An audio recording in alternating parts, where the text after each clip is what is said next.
ketika umat Islam sedang jatuh secara ekonomi, miskin, susah, melarat, jatuh secara politik, tak punya kekuasaan, diejek-ejek, diolok-olok, pemimpin yang lain diam, ketakutan. Tiba-tiba ada pemimpin yang bangkit, berani menantang si Macron dari Prancis. Maka apa sikap kita terhadap pemimpin yang adil? Kita muliakan atau kita diam? Kita muliakan, kita support, kita share, kita bela, kita bantu, kita doakan. Makanya didoakan pemimpin-pemimpin yang berani menegakkan agama Allah itu, panjangkan umurnya, sehatkan badannya. Kalau ada pemimpin yang memusuhi agama Allah,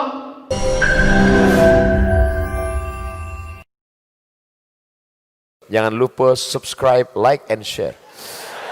kalau tentang penghafal Quran, tak perlu kau lihat dia lebih tua, tak perlu kau tengok ubannya berapa. Kalau penghafal Quran, asal hafal Quran dia, muliakan dia. Mudah-mudahan kau dapat syafaat nanti di akhirat. Karena di antara yang bisa memberikan syafaat nanti adalah penghafal. Aku cukup syafaat Nabi Muhammad aja, tak cukup. Iya kalau dapat syafaat Nabi Muhammad, kalau tidak syafaat uzma, ya syafaat besar. Kita yang pertama kali nanti masuk surga di antara umat-umat yang lain. Walaupun kita umat yang terakhir, paling sikit amalnya, paling pendek badannya, paling pendek umurnya, tapi kita lebih dulu nanti. Itu syafaat uzma. Tapi ada syafaat penghafal Quran, ada syafaat orang mati syahid. Kalau kita muliakan penghafal Quran ini, insya Allah ingat dia sama kita, masuk surga dia, dicari-carinya kita. Manalah ustadz dulu yang sering sama aku tuh, Ustadz Somad Ajari, masuk.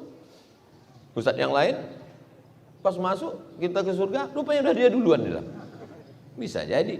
Itu tergantung amal kita masing-masing dan tergantung syafaat. Wa hamilil Quran, penghafal Quran yang bagaimana? Ghairil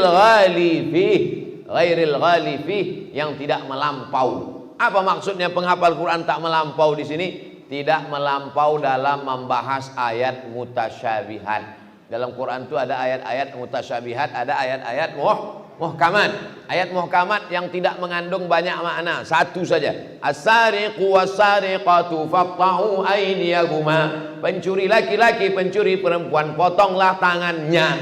Itu tidak mengandung makna lain. Yang namanya potong itu ya potong, tidak ada mengandung makna lain. Tapi ada ayat-ayat yang samar, yang mutasyabihat. Ar-Rahman 'alal arsy istawa. Allah bersemayam di atas aras. Ini penghafal Quran tak boleh melampau dalam memahami ini. Maka bagaimana Ahlussunnah wal Jamaah memahami ayat-ayat mutasyabihat?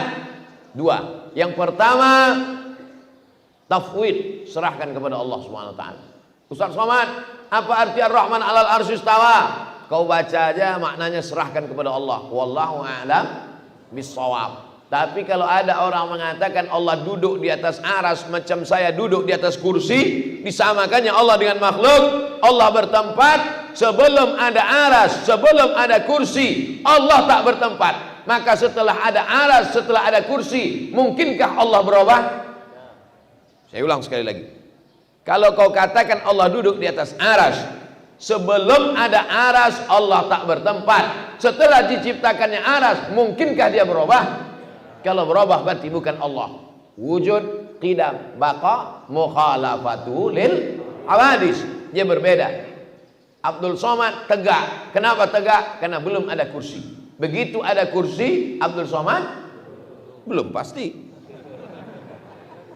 Bisa jadi tegak, bisa jadi duduk. Bahwa kemudian saya duduk, saya jadikan kursi ini sebagai tempat saya. Kalau begitu saya bertempat. Nah, orang yang menyamakan Allah dengan makhluk mesti dibantah. Datanglah Imam Abul Hasan Al-Asy'ari membantah itu. Maka kata dia ditakwil. Karena kalangan salaf juga sebagian mentakwil ayat-ayat mutasyabihat. Maka ahlu sunnah memahami mutasyabihat ini dua. Yang pertama, jangan kaji-kaji. Wallahu a'lam bishawab. Serahkan kepada Allah. Yang kedua, takwil, bahwa makna Allah bersemayam di atas aras artinya Allah berkuasa. Bapak wali kota bersemayam di atas singgasana selama 2 periode. Pak wali itu duduk aja di kursi itu 10 tahun. Kan tidak. Maksud bersemayam di situ adalah berkuasa. Dia tidak mau membahas itu secara berlebihan. Wal jafi anhu. Jafi anhu maksudnya dia tidak meninggalkan isi Al-Quran. Hafal Quran, suara bagus, ngerti tafsir, ceramah mantap, tapi jafi anhu. Apa makna jafi anhu? Meninggalkan isi Quran. Cerita tentang kesucian hati, rupanya busuk hati. Siapa itu? Ustaz Somad. Ustaz Somad cerita tentang marilah kita jaga hati kita supaya bersih. Rupanya paling busuk hati-hati Abdul Somad. Mana tahu jamaah? Bisa ditutupi pakai peci, ditutupi pakai sorban, ditutupi pakai baju putih, hati hitam. Lebih bagus pakai baju hitam tapi hati putih, iya kan? Takutnya emang bilang ya. Cara memuliakan Allah yang pertama, muliakan orang yang lebih tua. Cara memuliakan Allah yang kedua, muliakan penghafal Quran. Cara yang ketiga, wa ikrama dzis sultanil muqsit, muliakan pemimpin yang adil. Ketika umat Islam sedang jatuh secara ekonomi, miskin, susah, melarat, jatuh secara politik, tak punya kekuasaan, diejek-ejek, diolok-olok, pemimpin yang lain diam, ketakutan. Tiba-tiba ada pemimpin yang bangkit, berani menantang si Macron dari Prancis. Maka apa sikap kita terhadap pemimpin yang adil? Kita muliakan atau kita diam? Kita muliakan, kita support, kita share, kita bela, kita bantu, kita doakan. Makanya didoakan pemimpin-pemimpin yang berani menegakkan agama Allah itu, panjangkan umurnya, sehatkan badannya. Kalau ada pemimpin yang memusuhi agama Allah, boleh kita doakan cepat dia mati. Doakan supaya dapat hidayah. Itu yang diajarkan Nabi SAW. Allahumma hadi qaumana fa innahum la ya'lamun. Banyak sekarang orang mengamuk dengan Macron ini. Ya Allah, matikan Macron. Ya Allah, kalau kita doakan si Macron itu mati dia, selesai masalah? Tidak, lahir Macron yang lain. Tapi kalau kita doakan si Macron itu dapat hidayah, tak cuma ceritanya tiba-tiba masuk Islam dia. Mana yang lebih hebat? Dia mati atau dia masuk Islam? Masuk Islam. Masuk Islam di hari ini, besok mati juga. Bunuh mereka. Masuk Islam dia, berkumandang. Sebetulnya ini adalah salah satu cara Allah untuk membangkitkan semangat umat Islam ini bersatu kalau melihat musuh yang nyata. Ada umat Islam ini berkelahi gara-gara kunut subuh, gara-gara usolli, gara-gara tahlil, gara-gara maulid. Tapi kalau sudah masalah menghina Nabi, sepakat tak umat Islam? Sepakat. Tentang masalah Macron ini sepakat atau tidak? Sepakat. Ini salah satu cara Allah menyatukan umat. Maka bangkitlah umat. Tiba-tiba jatuhlah perekonomian. Maka saham Prancis beberapa hari ini jatuh down. Akhirnya presiden meminta kepada duta-duta besar supaya menghubungi ulama-ulama di beberapa negara supaya ulama mencabut boikot. Akhirnya duta besar Prancis di Kairo menelpon Syekh Azhar supaya minta Syekh Azhar menghimbau umat Islam, ini tidak ada hubungannya dengan presiden Prancis, maka ini adalah ekonomi supaya jangan lagi boikot. Tak mau Syekh Azhar, Syekh Ali Jum'ah ulama Azhar tak mau. Kenapa? Kalau sudah cerita tentang penghina Nabi maka tidak ada tawar menawar. Ada pemimpin yang adil. Bagaimana cara kita memuliakan Allah? Wa ikrama dzis sultan. Sultan artinya yang punya kekuasaan. Sultan tidak mesti Sultan Syarif Qasim, enggak. Sultan ialah dulu sultan. Sekarang kita tidak sultan lagi. Dulu awalnya raja. Raja itu mengambil dari India. Setelah Islam datang berubah dari raja menjadi sultan. Setelah berakhir masa kesultanan, kita demokrasi menjadi presiden. Maka ini semua orang-orang yang punya kekuasaan. Punya kekuasaan dia adil dan amanah. Ada orang kaya, angkuh sombong, tak mau bayar zakat. diambilnya harta orang kaya itu diberikannya kepada orang yang lemah. Ada orang teraniaya, terzalimi, dibelanya orang yang zalim itu. Maka tugas penguasa adalah melemahkan orang. Bukan orang yang lemah makin dipijak, orang yang paling sombong makin diangkat. Itu bukan penguasa. Itu orang-orang yang dibayar oleh orang kaya menjadi penguasa. Cukong-cukong mengangkat menjadi penguasa untuk menginjak orang lemah, mengangkat orang yang kaya raya. Bukan itu. Dalam Islam diajarkan, apa kata Abu Bakar Siddiq? Al-qawiyyu fikum dha'ifun indi. Kalau ada di antara kalian orang yang kuat, maka sesungguhnya dia lemah di mataku, karena aku akan mengambil fakir miskin. Al-dha'ifu fikum qawiyyun indi. Kalau ada di antara kalian orang yang lemah, maka sesungguhnya dia kuat. Aku akan cabut kelemahan dia. Kuberikan harta orang kaya kepada dia melalui jalur wakaf, zakat, infak, dan sedekah. Maksudnya saya sudah ceramah 20 menit, ingat-ingat juga lah sedekah tadi itu. Mana plastik tadi tiba-tiba hilang? Kalau udah penuh, isikan ke belakang, putar sekali lagi. Sampai plastik tadi ke atas, Bu. Pura-pura tak dengar ibu ini. Begitulah cara memuliakan Allah Subhanahu wa taala. Muliakan orang yang lebih tua, muliakan penghafal Quran, muliakan pemimpin yang adil. Kira-kira Pak RT, Pak RW, Pak Lurah daerah komplek Suhada ini pemimpinnya adil apa tak adil? Adil. Kalau tak adil tak akan dikasihnya kita pengajian. Adil lah ini jalan ditutup-tutup semua. Mau masuk kami tadi tutup, mau masuk lagi tutup. Kami buka kaca, ini Ustadz, tanya pula Ustadz mana gitu.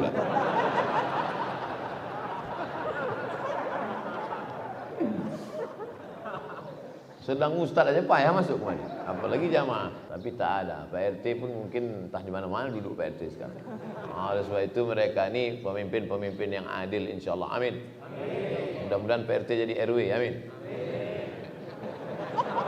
Nah, nanti kami doakan. Hadis ini rawahu Abu Daud.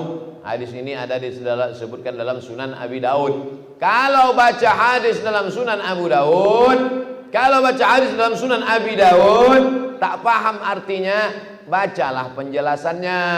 Nama kitabnya Aunul Ma'bud Syarah Sunan Abi Daud. Jangan baca sendiri, buka kamus, pahami sendiri, nyasar sendiri.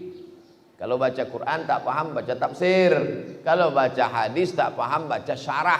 Kalau baca fikih tak paham, buka fikih mazhab Syafi'i. Yang paling bawah matan takrib, agak tinggi sedikit fathul qarib, lebih tinggi sedikit i'anatul talibin, lebih tinggi lagi adalah bacalah kitab mahalli, mau lebih besar lagi majmu' syarah mu'azzab. Maka dibacalah kitab-kitab. Tapi kunci dari semua kitab ini, mau kitab tafsir, mau kitab hadis, mau kitab fikih, mau kitab akidah, pintu kunci masuknya adalah bahasa Arab. Maka kalau orang bisa bahasa Arab, macam punya kunci di hotel, ada satu kunci kartu, kalau kau punya kau bisa masuk kemana-mana. Bisa masuk ke rumah makan, bisa masuk ke kolam renang, bisa masuk ke kamar, bisa masuk ke lounge. Kalau punya kunci. Kalau tak punya kunci, carilah kunci.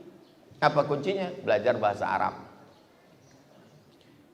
Baik, kita lanjutkan hadis ke-30 dari Abdullah bin Abbas radhiyallahu anhuma. Qala Rasulullah sallallahu alaihi wasallam, Rasulullah SAW bersabda, "Al barakatu ma'a akabirikum." Barakah itu bersama orang-orang yang tua di antara kamu. Di mana letak barakah itu? Kata Nabi, barokah ada bersama orang-orang yang tua di antara kamu. Makanya kalau ada siapa yang paling tua di sini, itu yang paling banyak barokah. Tapi tuanya tua beramal, bukan tua berjomo, tua berampai. Paham cakap saya? Kata orang Melayu tua berampai. Pakaian itu kan habis dicuci, dijemur, diampaikan. Maksud tua berampai, tua karena disinari matahari, tua terjemur. Yang dimaksud tua di situ apa? Tua karena beribadah, tua karena berzikir. Saya yakin dan percaya ini bapak ibu semua ini tua-tua karena banyak beribadah, tua-tua karena banyak berzikir. Belakangan-belakangannya aja. Apanya menyalah pintu ini? Tadi pintu kiri, ini pintu kanan pula. Macam ganti-gantian kalau saya tengok. Hah? Mau masuk? Cukup di luar aja. Ilmu tak terbatas, mau dalam masjid, mau di luar masjid. Inilah kalian. Tadi tak datang cepat, sekarang mau masuk. Di situ saya pengajian, situ pula mau masuk. Masuk masjid susah, apalagi masuk surga. Jangan angkuh, jangan sombong. Boleh jadi mereka yang di luar itu lebih dulu masuk surga. Apa pula diaminkan?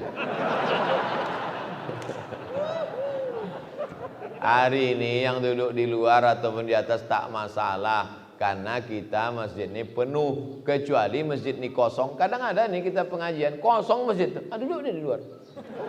Ada kadang pengajian gitu kan? Di dalam tuh Ustaz, di muka ini kosong melampong, nyandar-nyandar di dinding, itu di luar nyantai.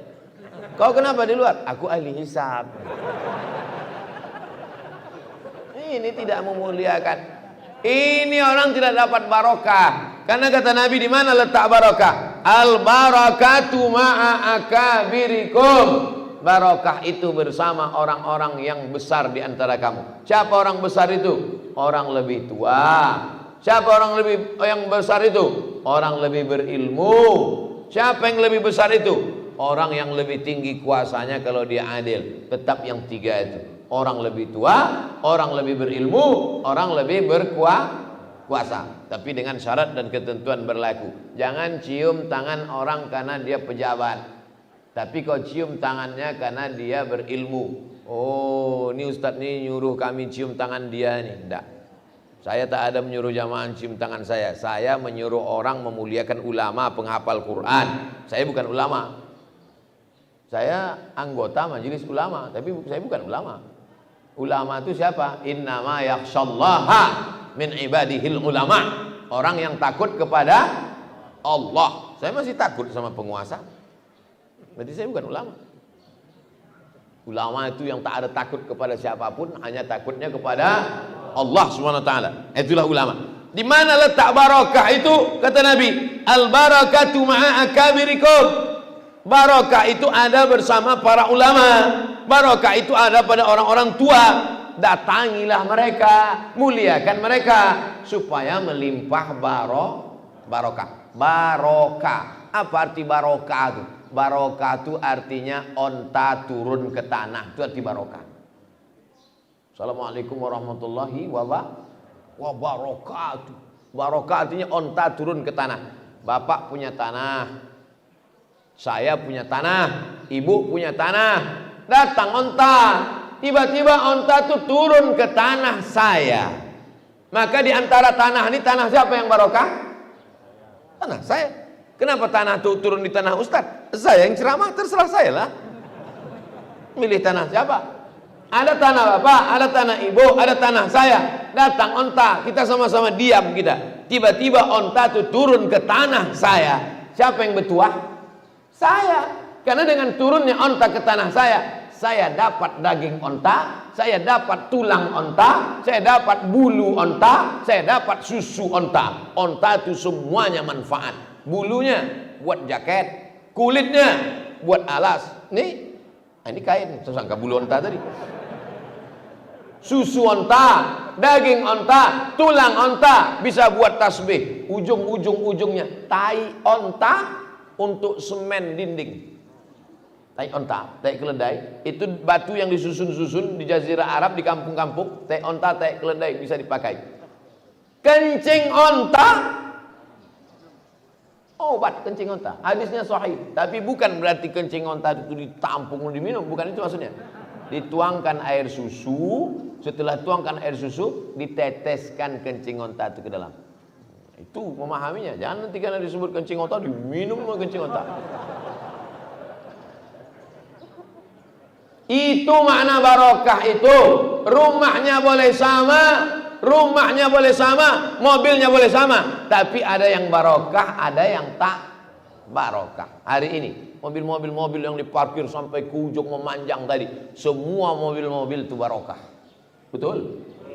Mobil yang parkir di depan diskotik tak bisa kita pastikan tak barokah. Bisa jadi ustadz numpang parkir. Ya pergi pengajian situ, parkir situ. Itu di samping mall SKA kan ada karaoke kan. Nah, jadi saya dulu ceramah di dekat mall SKA. Parkirlah saya depan karaoke, datang tukang parkir, Ustadz jangan parkir di sini. Saya bilang apa salahnya? Nanti disangka orang Ustadz nyanyi di dalam. Tengok, tukang parkir pun berpikir menjaga nama baik Ustadz. Saya tak terpikir. Parkir saya depan. Enggak, nanti foto orang Pak Ustadz, sangka orang Ustadz nyanyi di dalam. Orang tak tahu Ustadz ceramah di sini. Betul juga saya bilang. Begitulah kalau tukang parkir yang soleh mengaji. Mudah-mudahan tukang parkir itu masuk surga. Amin. Bapak Ibu yang dimuliakan Allah Subhanahu. Jamaah mohon jangan siaran live. Jangan live, karena kalau kalian live, itu yang kalian siarkan itu, kalian live di Facebook, dicuri orang. Dicurinya, diuploadnya untuk cari duit. Oh, jadi Ustadz tak mau duit Ustadz diambil orang itu. Kalau saya live-nya di Yayasan Tabung Wakaf Umat. Yayasan Tabung Wakaf Umat itu semua duitnya untuk beli beras, fakir miskin, sekolah, anak yatim, bangun masjid. Seperak haram tak ada saya ambil dari Yayasan Tabung Wakaf Umat. Jelas? Harus dijelaskan nih, jangan nanti Ustadz nih rajin ceramah ini banyak, dia dapat duit dari kajian subuh nih. Nih, Yayasan Tabung Wakaf Umat. Yang belum ngasih duit tadi, isi ngasih duit tadi. Dia agak-agak beberapa menit diingatkan balik gitu, karena jamaahnya lupa. Bisa kita lanjutkan? Hadis ke-31 dari Ubadah bin Samit radhiyallahu anhu anna Rasulullah sallallahu alaihi wasallam qala. Nabi bersabda, "Laisa min ummati," tak termasuk umatku. Kalau tidak termasuk umatku, jadi kau umat siapa? Umat Abu Lahab, umat Abu Jahal. Laisa min ummati, tak termasuk umatku. Siapa itu? Man lam yujilla kabirana, orang yang tak memuliakan yang lebih tua, maka dia bukan umat Muhammad sallallahu alaihi wasallam. Wa yarham saghirana, dan tak sayang kepada anak kecil. Pahamlah ibu-ibu, bapak-bapak, kenapa kalau ada anak-anak ramai saya salami. Kalau ramai antrian ramai, Ustadz, Ustadz, ada anak kecil itu, saya salam anak kecil. Datang anak kecil bawa lukisan, Ustadz nih saya lukis gambar Ustadz, saya ajak sini berfoto. Tujuannya untuk apa? Untuk menunjukkan, mengamalkan hadis Nabi, sayang kepada anak kecil. Ini sekarang banyak orang anak kecil sepele, nampak anak kecil, telinga anak kecil. Dia tak tahu budak itu nanti jadi komandan Kopassus. Habis telinga kau ditembaknya. Kita ini sudah tua, takkan mungkin bertambah lagi karir kita. Mentok sudah habis lah. Tapi anak-anak kecil ini, yang kau sepelekan anak kecil, berapa banyak anak kecil yang kau remeh-temehkan. Ternyata mereka jadi orang di masa akan datang. Syukur kalau dia jadi bisnismen. Kalau dia jadi Kapolda, habis kau ditilangnya. Oleh sebab itu maka muliakan anak kecil. Wa ya'rif li'alimina, memuliakan ulama, memuliakan habaib. Saya kemanapun saya ceramah di Indonesia ini, sampai saya ke Sorong, dari Sorong saya pergi ke Raja Ampat, sampai di Raja Ampat saya mencari kepala suku yang punya Quran dari kulit kayu, Quran tua. Sampai di Raja Ampat, pergilah kami ke rumah kepala suku Patipi, kepala Raja Patipi. Inilah ada Raja Ampat di situ, 4 orang raja, maka disebut dengan Raja Ampat. Salah satu empat raja itu Islam. Mereka ini nenek moyang mereka lah yang membawa Islam ke sana. Lalu kemudian dia masih punya Quran dari kulit kayu, sampulnya itu dari kulit binatang halal, kulit rusa. Maka dibukanya adalah Quran. Saya tanya, Raja Patipi ini Quran ini dari mana? Quran ini dari Samudra Pasai. Di mana Pasai itu? Aceh. Quran dari Aceh bisa sampai ke Papua. Sedangkan kita aja sekarang naik pesawat 8 jam transit 2 kali baru sampai. Bisa Quran dari Aceh itu sampai ke Papua. Saya buka-buka lagi, ditunjukkannya semua. Saya buka-buka lagi, saya tengok rupanya ada buku tentang sholawat nariyah. Yang membid'ah-bid'ahkan sholawat nariyah.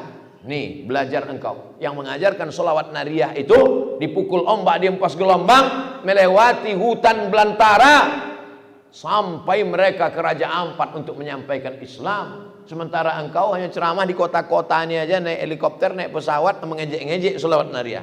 Nah, siap-siap kau di akhirat berjumpa dengan mereka ini nanti. Ya'rif li'alimina, tak kenal dia dengan ulama, tak menghargai jerih payah ulama, tak memuliakan bagaimana perjuangan para ulama. Bukan umat Nabi Muhammad sallallahu alaihi wasallam. Apa syarat untuk menjadi umat Nabi Muhammad?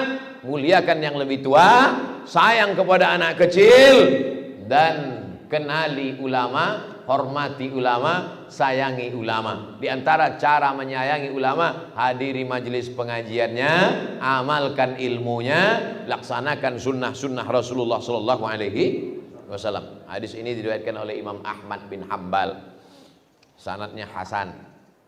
Semua hadis-hadis yang kita kaji dalam kitab ini sahih hasan, sahih hasan, sahih hasan. Sahihul Hakim. Wa an Ibnu Abbas, dari Abdullah bin Abbas radhiyallahu anhu, anna Rasulullah sallallahu alaihi wasallam qala, laisa minna, tidak termasuk umat kami, kata Nabi. Kalau bukan umat kami berarti umat yang lain, na'udzubillah. Man lam yuwaqqiril kabira, siapa yang tak menghormati orang yang lebih tua. Wa yarhamis saghira, tidak sayang kepada yang lebih muda. Wa ya'mur bil ma'ruf, mengajak berbuat baik. Wa yanha 'anil munkar, mencegah perbuatan mungkar. Bapak-bapak yang tua-tua, saya mohon maaf Pak. Bapak lebih tua, Bapak duduk di bawah, saya duduk di atas. Ini bukan karena aku sombong, tapi karena supaya nampak kamera Pak. Aku duduk di atas ini karena dikasih kursi Pak. Ini dua orang sahabat saya kiri kanan nih, kami sama-sama kuliah dulu di IAIN Susko Pak. Ini bukan komandan tentara Pak. Mereka ini sahabat saya. Kalau ada orang pura-pura gila mau menikam saya, mereka ini dulu mati. Gitulah mereka. Demi engkau Abdul Somad, sahabat kami, nyawa kami kasih katanya. Tapi alhamdulillah belum ada gila itu datang lagi. Bukan main protokol masuk ke Masjid Syuhada. Saya dikirimi video semalam sore, mereka geladi kotor. Nanti mobil akan masuk, Ustadz Abdul Somad akan keluar, ini akan tegak di sini. Saya tengok video. Tadi kami praktekkan lah tadi. Oh gitu, pas mau rupanya hujan. Kipas. Kenapa tak hidupkan dari tadi?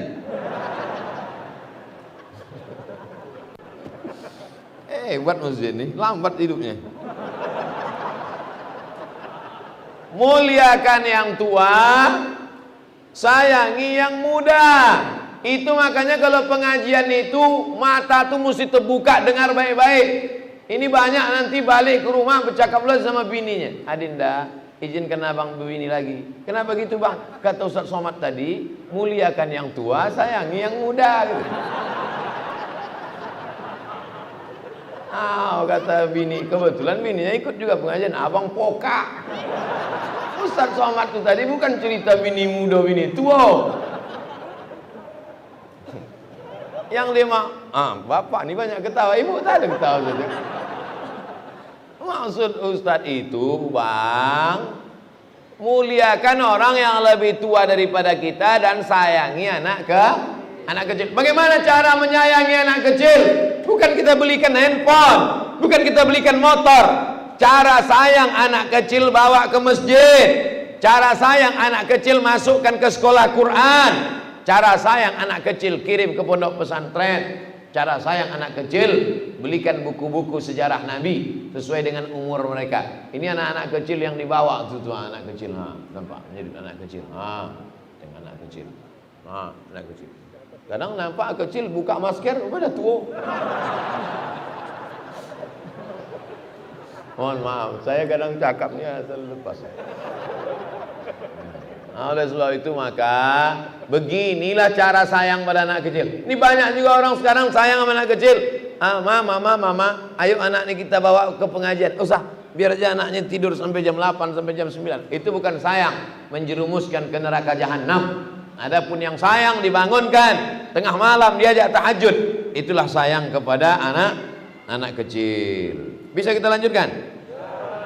Andai tidak pun saya lanjutkan juga. Bukan saya ikut betul cakap Bapak Ibu ini. Hadis ke-33 dari Anas bin Malik radhiyallahu an, qala Rasulullah sallallahu alaihi wasallam, talabul ilmi faridatun ala kulli muslim. Menuntut ilmu itu hukumnya faridah. Faridah artinya wajib menuntut ilmu itu. Kenapa menuntut ilmu itu wajib? Salat itu wajib apa tak wajib? Salat itu wajib. Bagaimana kalau ada orang salat tak tahu rukun, syarat, wajib, sunat? Sah apa tak sah? Tak sah. Imam di depan, makmum dua orang di belakang. Ketiga-tiganya rajin salat tapi tak berilmu. Majulah imam, Allahu Akbar. Tak tertahannya lagi, angin tadi menyusak naik ke atas bersendawa, turun ke bawah. Bunyi. Kata makmum yang di belakang, jangan kau kentut imam. Kata makmum yang di belakang. Kata makmum satu lagi, untung aku tak bercakap. Cemana sholat mereka yang bertiga ini? Batal tiga-tiganya karena tak berilmu. Makanya ilmu itu wajib. Talabul ilmi faridatun ala kulli muslimin. Wa wadi'ul ilmi inda ghairi ahlihi. Orang yang meletakkan ilmu pada orang yang tak layak, kamu qallidil khanazir al-jauhara wal lu'lu' wal dhahab. Sama macam orang yang meletakkan jauhar, lu'lu', zahab. Jauhar permata, lu'lu' dibuka kerang, ada bulat-bulat dalam kerang itu bercahaya. Apa namanya? Mutiara. Itulah lu'lu'. Siapa nama anaknya? Lulu. Mutiara maksudnya, dihilangkannya hamzahnya, lulu. Yakhruju minhum al-lu'lu'u wal marjan. Marjan itu permata yang di dalam laut warnanya merah, bukan sirup buka puasa. Fabi ayyi ala'i rabbikuma tukadziban. Zahab, zahab artinya emas. Orang yang meletakkan ilmu pada orang yang tak layak sama macam menggantungkan permata, mutiara, emas ke leher babi. Karena babi tak bisa membedakan mana permata, mana pasir. Maka saya kadang ceramah ini, tak selamanya saya ceramah lama macam ini. Pernah saya ceramah di Jalan Sudirman 5 menit. Ceramah saya 5 menit, habis itu saya tutup. Demikianlah tausiah ini. Assalamualaikum warahmatullahi wabarakatuh. Pulang saya. Kejar sama panitia. Kenapa Ustaz merajuk? Kenapa nih? Saya bilang tak boleh menggantungkan permata di leher babi, saya bilang. Saya sedang ceramah, dia selfie di belakang. Apa gunanya menggantungkan permata di leher babi? Bagus, saya pulang. Untung dia tak marah saya bilang babi. Bukan saya yang bilang babi, Nabi yang bilang.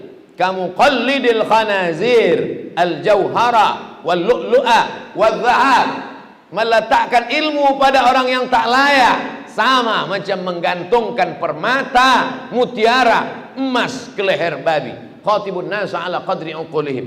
Oleh sebab itu, jangan kita ceritakan tentang masalah rahasia kemuliaan Allah kepada orang yang sedang mabuk dan sakau. Sadarkan dia dulu, sehatkan dia dulu, mandi taubatkan dia dulu, dudukkan, baru kita jelaskan. Supaya jangan apa? Supaya jangan sampai dipermainkannya ayat-ayat Allah, Rasulullah sallallahu alaihi. Itulah maka Nabi itu tak boleh digambar. Nabi itu hanya diceritakan dalam Asy-Syama'il Al-Muhammadiyah. Tak boleh Nabi itu dilukis. Ada tak pelukis zaman Nabi Muhammad SAW? Ada. Lukisan Nabi Ibrahim ada dalam Ka'bah. Waktu dibuka pintu Ka'bah, dapat lukisan Nabi Ibrahim sama Ismail dalam Ka'bah. Kata Nabi, ambil bakar. Supaya apa? Andai adalah lukisan wajah Nabi Muhammad SAW dilukis orang sekarang, iya kalau dia memuliakan itu. Kalau dia mengejek, dipleset-plesetkannya foto Nabi, dirobah-robahnya macam orang yang merobah-robah foto saya. Di Pekanbaru ini ada orang merobah-robah foto saya, diedit-editnya. Saya laporkan kejaksaan, mencret. 2 kali saya datang ke kejaksaan. Mohon maaf Pak, terdakwa tak bisa datang, sakit perut katanya. Baru kau tahu. Sejak itu tak mau saya melapor lagi. Rupanya mereka ini bagaknya di sosmed aja. Pas dibawa ke pengadilan, ciut. Macam anak ayam kena minyak lampu. Pernah nengok anak ayam kena minyak lampu? Nanti saya kasih tahu. 34. Wa an ibni Abbas, dari Abdullah bin Abbas radhiyallahu anhu, qala Rasulullah sallallahu alaihi wasallam, man jaa ajaluhu, siapa yang ajalnya sampai, wa huwa yatlubul ilma, waktu itu dia sedang menuntut ilmu, laqiyallaha wa lam yakun bainahu wa bainan nabiyyin illa darajatun nubuwah, maka jarak antara dia dengan kenabian hanya cuma 1. derajat kenabian. Maksudnya apa? Orang yang menuntut ilmu, mati dia saat menuntut ilmu, maka dia bersama para nabi. Di Kabupaten Kampar, di dekat Danau Bingkuang, ada seorang anak muda hafal Quran di Kairo, belajar di Al-Azhar. Ketika pulang ditabrak mobil, meninggal dunia. Dia di akhirat bersama para nabi Adam, Idris, Nuh, Saleh, Ilyas, Ilyasa, Zakaria, Yahya, Isa, Daud, Sulaiman. Jangan takut melepas anak belajar. Jangan takut menjauh anak pergi. Gimana anak bapak sekarang?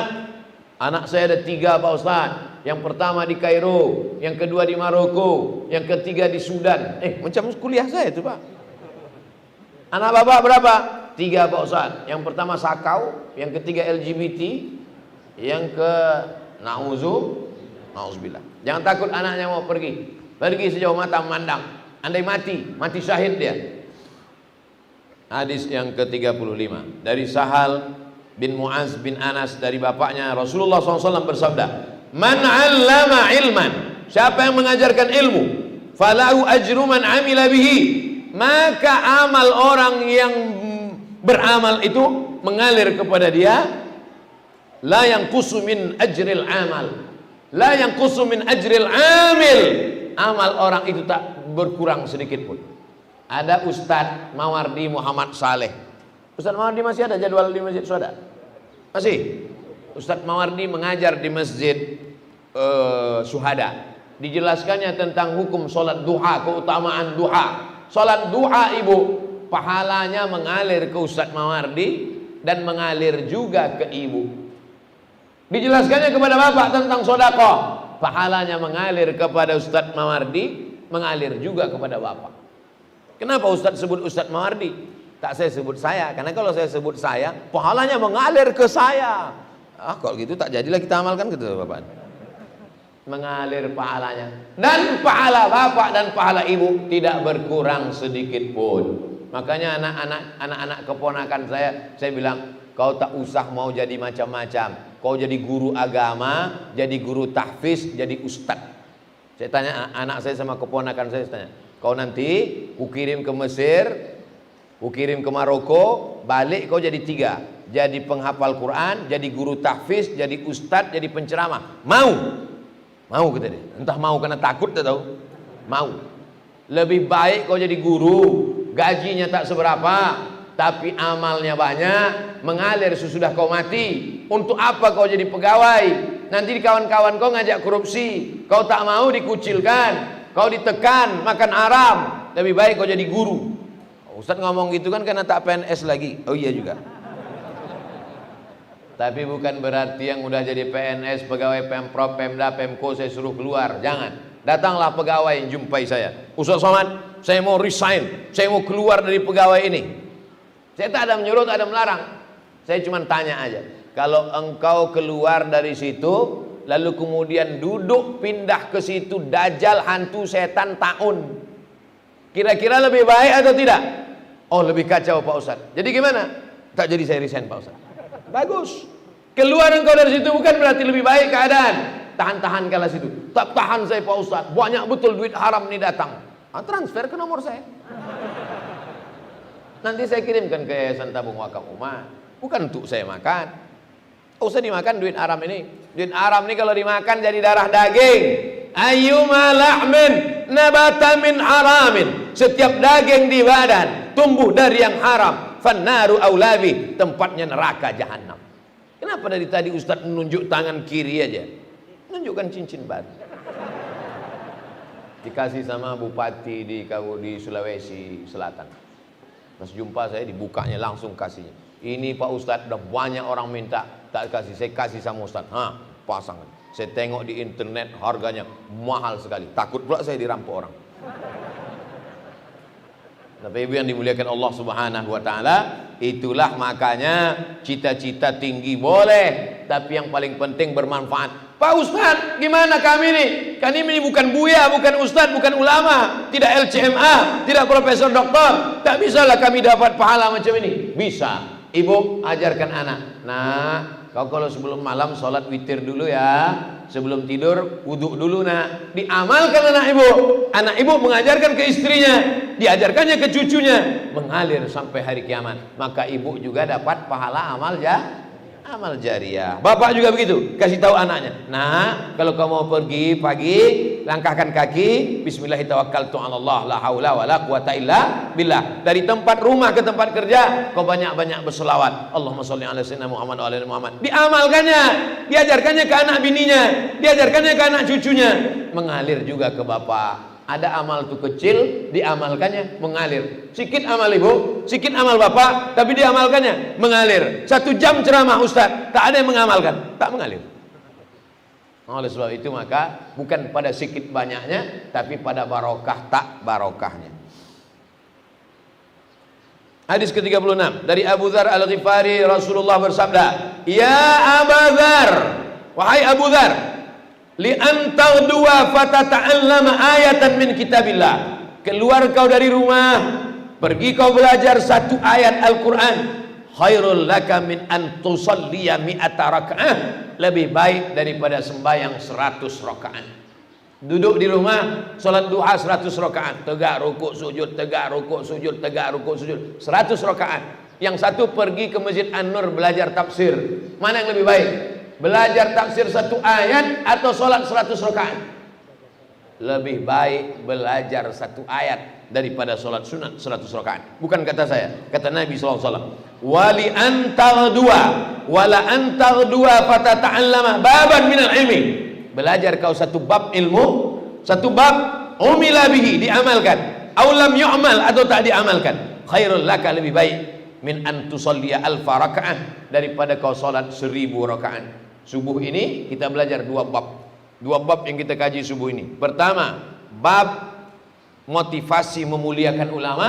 Yang kedua, bab menuntut ilmu, belajar dan mengajar. Hadis yang terakhir nomor 37 dari Abu Hurairah radhiyallahu an, sami'tu Rasulullah sallallahu alaihi wasallam, aku mendengar Rasulullah SAW bersabda. Apa kata Rasulullah? Ad-dunya mal'unatun, dunia ini terlaknat. Dunia ini terlaknat semuanya. Apa arti laknat? Ba'idun anir rahmah, itu arti laknat. Laknat artinya jauh dari rahmat Allah. Jadi kalau ada orang melaknat, memanglah kau ni manusia terlaknat. Coba tanya dia, orang-orang, habis waktu, sedikit lagi, 1 hadis nih. Memanglah kau ni orang terlaknat. Tanya dia, apa arti laknat tuh? Aku melaknat aja, udah aku tanya-tanya pula lagi. Laknat itu artinya jauh dari rahmat. Dunia ini terlaknat semua isinya. Mal'unun ma fiha. Dunia ini terlaknat, isinya terlaknat, kecuali 4 yang tidak kena laknat. Apa itu? Pertama, zikrullah, berzikir mengingat Allah. Subuh ini kita termasuk yang tidak kena laknat karena kita semua berzikir. Yang kedua, wama wala. Wala artinya ahabba wa nasara, cinta kepada Allah dan menolong agama Allah. Bapak Ibu cinta tak kepada Allah? Mau tak menolong agama Allah? Berarti tak terlaknat. Yang ketiga, aliman, orang yang mengajar. Yang mengajar tidak terlaknat. Yang keempat, muta'alliman, atau orang yang mengajar. Jadi setiap pagi kalau mau tidak kena laknat, laksanakan 4. Pertama, ingat Allah. Yang kedua, cintai dan tolong agama Allah. Yang ketiga, mengajar. Yang keempat, belajar. Lain dari yang 4 ini kena laknat. Bangun pagi langsung zikir. Alhamdulillahilladzi ahyana ba'da ma amatana wa ilaihin nusyur. Tolong agama Allah dengan menghidupkan masjid yang mengajar dan belajar. Selamatlah dari laknat Allah Subhanahu wa taala. Hadis riwayat Tirmidzi, status hadisnya hadis hasan, dan juga ada dalam kitab Sunan Ibni Majah. Kita ketemu pada subuh yang akan datang pada hadis yang ke-38 tentang bertualang menuntut ilmu. Kita sholat sunat Isyraq. Kita sholat sunat Isyraq 2 rakaat. Yang ada tempat sholat Isyraq, yang tak ada duduk aja berzikir. Duduk aja. Karena kalau ditinggalkan nanti habis seatnya diambil orang. Duduk aja. Subhanallah walhamdulillah. Yang bisa sholat sunat Isyraq 2 rakaat. Setelah itu nanti baru kita tanya jawab. Terima kasih. Mohon maaf banyak silap salah. Wassalamualaikum warahmatullahi wabarakatuh.